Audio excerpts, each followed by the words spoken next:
ጥንታውያን ጀግኖች አርበኞችና ኢትዮጵያውያን በመንፈስ ከፍታ በጋራ በመሆን የኢትዮጵያ ልዕልናና ሉዓላዊ ግዛት ከነጻነት ይልቅ በየዓመቱ የድል በዓል እንድናከብር ጠብቀው ስላቆዩልን እጅግ አድርገን እናመሰግናለን። እነሆ ዛሬ 84ኛው የአርበኞች የድል ቀን እየተከበረ ይገኛል።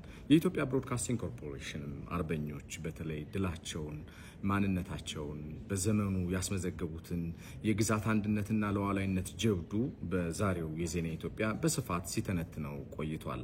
አብይ አጀንዳችንም አድርገነዋል። አርበኞች በኩራት ያስተላለፉትን ሀገር በኩራት እኛም በመተማመን ነው።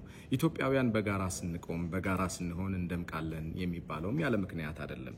ለመሆኑ የዚህ ዘመን አርበኝነትና ጀብዱ መገለጫዎች ምን ሊሆኑ ይችላሉ? እንኳን ለ84ኛው የአርበኞች የድል ቀን አደረሳችሁ። የኢቢሲ ሁሉም የዶት ስትሪም አማራጮች ገብታችሁ ትከታተሉ ዘንድ እጋብዛችኋለሁ።